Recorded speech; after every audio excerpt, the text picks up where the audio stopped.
Nous arrivons au lieu du sinistre tout juste au moment où l'annonce du décès de Catherine Luguga Sopo, 35 ans, est faite. C'est un coup de massue de trop pour la famille.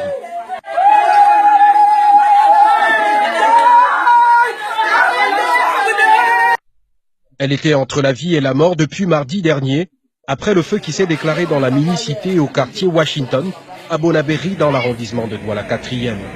Cette femme, épouse du bailleur, a perdu sur le coup 2 de ses fils, Steve, 11 ans, et Lawrence, 3 ans, dont les corps sont d'ores et déjà inhumés à Balenyonga, dans le nord-ouest Cameroun, acheminés par leur père absent au moment du drame. Mais que s'est-il passé ce jour-là aux environs de 19h30? Ma femme est allée acheter la bouteille à gaz à 15h. Venir garder à la maison. Elle a constaté qu'il y a fuite de gaz. D'après ce que nous avons, quand je suis rentré le soir, elle m'a expliqué.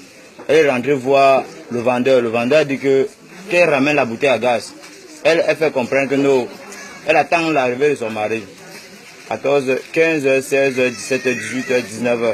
Le gaz les a étouffés dedans. Ils sont avec le gaz sans annoncer aux voisins que, comme vous voyez là, il y a le feu, il y a le gaz, il y a fuite de gaz. Éteignez vos feux. C'est une fille qui vend les oranges là dehors qui sort en disant que, ouais, au secours, fermez, éteignez tous vos feux à gaz. Malheureusement, ma voisine avait allumé le gaz parce qu'il éteint son feu à gaz et oublié son feu à charbon dehors. En l'instant, le reste ont éteint pour eux. C'est où le feu maintenant, comme le gaz boule dans l'air, c'est arrivé là maintenant, ça a jailli. Et lorsque ça a jailli, même ceux qui étaient à l'intérieur, dans la maison, comme c'est dans l'air, c'est entier là, l'air brûler tout le monde. Sur place, cet autre voisin et son fils de 10 ans vont rendre l'âme. Le monsieur en question était enseignant dans une école primaire du quartier.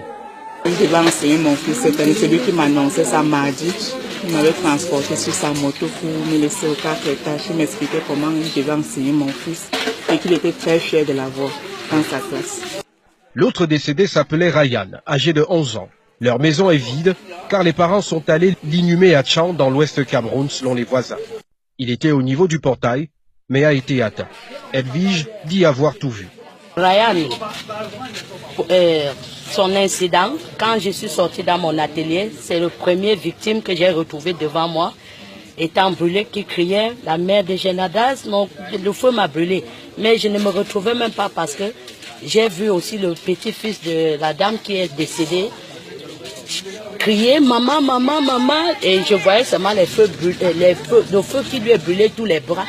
Mais je ne comprenais même pas encore ce qui se passait. Je cherchais sa maman, elle était couchée là comme une albinos parce qu'elle était déjà tout décapée.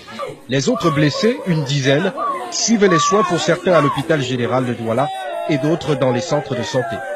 Acheminés par des secouristes dans des tricycles et sur une route impraticable. Selon les sources, la police a été sur le terrain seulement 2 jours après et une enquête a été ouverte pour comprendre ce type d'incendie qui a déjà fait 6 morts provisoirement.